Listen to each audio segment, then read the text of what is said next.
Hello, what's up?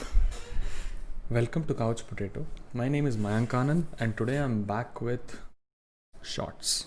But आज हम Naruto का नहीं मार्वल कॉमिक्स का शॉर्ट शुरू कर रहे हैं.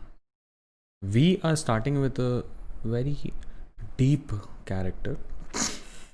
A character that was not very special to me, but the current run by Ryan Stigman and Donny Cates. Ryan Stigman is the artist behind these issues, and Donny Cates is the guy who's writing it. Brilliant writer. The cover you see has been drawn by Ryan Stigman. Amazing guys, and I'm in love with this character. The depth, the developments, the powers, the emotions, everything related to this character has been elevated to another level. Now let's talk about how did Venom come into being, right? So I'm talking about Venom, alright? So Venom came into being through the King in Black. Now the King in Black, he was a god, the god of dark. There was no light. The Big Bang hadn't happened yet, and the universe did not exist. All there was darkness, and all of a sudden one day there was a Big Bang. The universe started expanding, and the King in Black, this guy, starts to realize that he's losing power. He's losing control. Something's wrong. What's wrong? And then the Celestials try and drive him away. He's pure evil. The King in Black is pure evil. He thinks that he's the king of everything because he's one of the oldest beings. I mean, the oldest, arguably. So what he does is, to beat these Celestials, he creates a sword from himself, an extension of himself. And that sword was black in color. It was actually a symbiote. Now, the sword was actually forged, right? And the material that it was forged from was the symbiote, Venom, right? So what happens when you forge a sword? You put it through fire, right? So that it melts, the metal melts, right? And then you hammer it to give it form, to give it shape, right? And that is where we get the weaknesses of the symbiote from. The clinking sound of metals, right? And fire. These are the two things that the symbiote is damn scared of, because they take the conscience from the symbiote away and they just make it a senseless weapon, right? First of all, and second, it dies, of course. So beautiful origin, beautiful story. The planet Venom is not actually a planet, it's a cage to keep the King in Black inside. So anyway, coming to Eddie Brock. He was nobody but a photographer. He started as a photographer, and he did not have any depth to his character. The sole reason Venom came into being was the envy Eddie Brock had for Peter Parker / Spider-Man. That envy made him a villain in the Spider-Man issues during the symbiote saga. And through the years, lots of things happened. We get to know that how Venom is more of a hero than, the Eddie Brock Venom is more of a hero than a villain. But then the villainy never stops. The deaths never stop. The killings never stop. And then through the years, Eddie Brock now has kept himself a little bit away from violence. He doesn't want to make any noise. He doesn't want to attract unwanted attention and stuff like that. But then something or the other, of course, happens, right? It's comics, so something has to happen for him to come out of the shadow each and every time. Now, this time what happens is, Flash Thompson dies in an event in the comics, and right before Eddie had the symbiote to himself, the symbiote was connected to Flash Thompson before death. So we understand through the issues that the symbiote itself has evolved so much through being um, the life support for Flash Thompson. I mean, of course, the symbiote for connection for Flash Thompson. You know, what did the symbiote have? Nothing. It did not have its own thoughts. The only thoughts that it had was the hosts earlier, right? And slowly it developed a personality of itself through different hosts, right? So not just Eddie Brock, but everyone ranging from Eddie Brock, Flash Thompson to everyone who's ever donned the symbiote makes up the character and the whole character of the symbiote. So right after, and it was bonded to Flash Thompson the most perfectly. Flash Thompson was the perfect host. That is why he could use the symbiote the best way possible, and he was known as Agent Venom. Now, if we talk about the fact that Eddie Brock is now more of a hero than almost anyone else in the comics, right? Through these issues, through this run. How did that come to be? It all started with Eddie Brock donning the Venom symbiote right after Flash Thompson's death. So the symbiote was very much a hero. It very much had the codex of Flash Thompson, right? And the thoughts of Flash Thompson in itself. So we see how heroic Venom can be with someone like Flash Thompson. And guys, mind you, I'm not talking about the Flash Thompson they're showing in the movies right now. That is the kid version, right? Later on, Flash joins the army. He fights for his country so well that he loses his legs. And then they try and sync the symbiote with, attach the symbiote to each and every soldier. They were experimenting actually, and Flash Thompson agrees to be an experiment, a subject, and then that's where he gets Venom from, and that's where he gets his legs back from.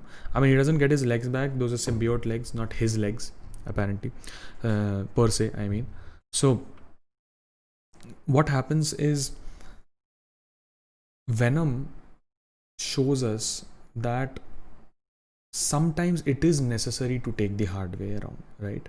Spidey tries his best not to take the hard way. He doesn't like working with Venom. But then when absolute carnage happens, when carnage comes back to life, and it's superior carnage of sorts, very superior from the carnage we have seen in the comics earlier. So when that happens, we get to know that yes, Spidey has to fight harder than he used to usually, and he does. Um, Venom has to fight much harder. Sometimes you have to kill them, and he has to kill Cletus Cassidy because there's no other way. There is literally no other way. He has been revived by the symbiote god himself, and that is why there's no other way. You have to kill him.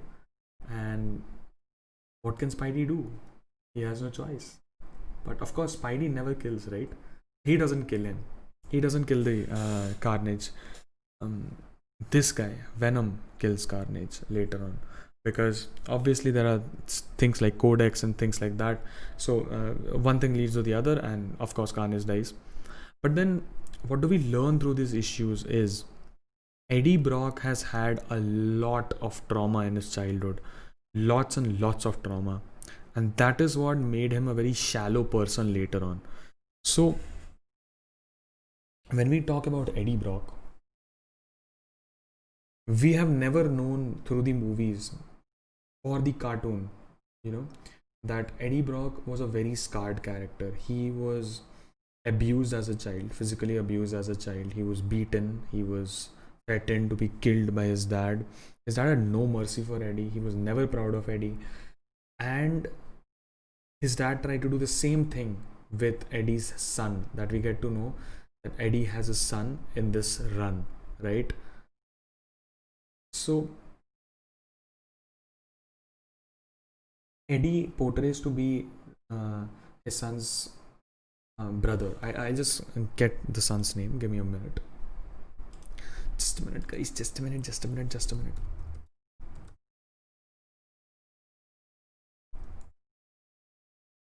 Yeah, Dylan. So Eddie Brock's son's name is Dylan. He's very much similar to the character that Eddie is.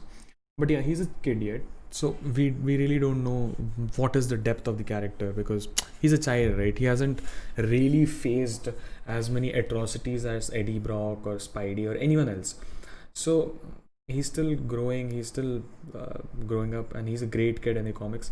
But then Eddie learns how his father has tried to manhandle his son too. He tries his best to be a protective father and a good father, but he can't even reveal it in front of his son, because that will bring a lot more trouble on him than he already is in. So all these things, the care for his son, the trauma that he's been through in his childhood, uh, the connection with the Venom symbiote. He doesn't see the symbiote as just a being from another planet. He sees it as a part of himself. Whenever Venom is attached to Eddie, they talk as we. They don't use singular nouns. They don't use I. They don't use they're never selfish. None of them are. They always work in sync. Their thoughts are in sync. They know that they're both very, very essential for each other, right? The importance for each other grows through time. And it started off with the symbiote taking advantage of Eddie, but then it gets to know Eddie is a broken man and it needs the symbiote to grow stronger and stronger every day, to do deeds which make people proud of him. He's always wanted to achieve something in life. Always wanted to make a good name of himself, but then Eddie never gets a fair chance in the comics, right? He never gets a fair chance. But then after the absolute carnage event, after he kills Carnage, he gets an offer from the fucking Avengers. So from the point where he wanted to kill Spidey, from that point to the point where he gets an invitation from the Avengers, imagine the character growth, imagine the development in his character, imagine the level of maturity he has had now as compared to back then. He has now as compared to back then. Everything has changed so much, with Eddie Brock. His life is essentially way more sad than it was before he had the symbiote. Like much, much, much more sad. His wife is dead. He didn't know that he has a kid. And when he knew that he has a kid, he couldn't tell his kid that, yes, I am your father and I'll take care of you for a long time. And, the symbiote, the problem with the symbiotes, the Carnage, King in Black, Scream, whatever you talk about, they never leave him. There's some or the other problem always pestering him, just like other superheroes. So we get to know that Venom is more of a hero than an anti-hero now. What can I say? The beauty of this character has increased to another level. The potential this character had, it has been unleashed by Donny Cates to another level. So I just want to say that, the Eddie Brock that you have seen in Venom is not even like 20% of what Eddie Brock actually is. He's a caring father. He's a loving husband. He's a superhero, guys. You have no idea. He's a very brave man. You don't know that yet. You know that he's a coward and he's still dealing with the symbiote. But once he does, man, what a man. What a man. He touches hearts. So, hats off. And I think more than Spider-Man, Venom has given me the inspiration to keep going on in the past 3 to 4 months, because the extent to which Eddie Brock is broken is unimaginable, and still he moves on. He fights threats, to the extent where he might even die. He doesn't care about his life. He wants to save the world every time. Each and every time there's a threat, he wants to save the world. He wants to save his kid. And of course, when I say he wants to save his kid, he has the right to be that selfish. He has earned it through these issues. He definitely has. So I think that's it. 15 minutes. I know that it wasn't well structured, but then I talk from my heart every time I come on the camera, in front of the camera. I always talk from my heart. I don't want to make it pretentious. I don't want to make it structured, for the very reason that I want to tell you guys truly what I feel about the characters. I don't just want to blabber shit that I've written down and thoughts just came to my mind and I thought, let's structure it. I don't want to do that. I just want to keep it as natural as possible, so that when I talk to you guys, it's right from here and it's not from here, right? So read comics. You will know how they're different from novels, and you'll know what kind of a depth comics can give to a character. So thank you for coming back again, visiting the channel, seeing this video. Cheers. Couch Potato over and out.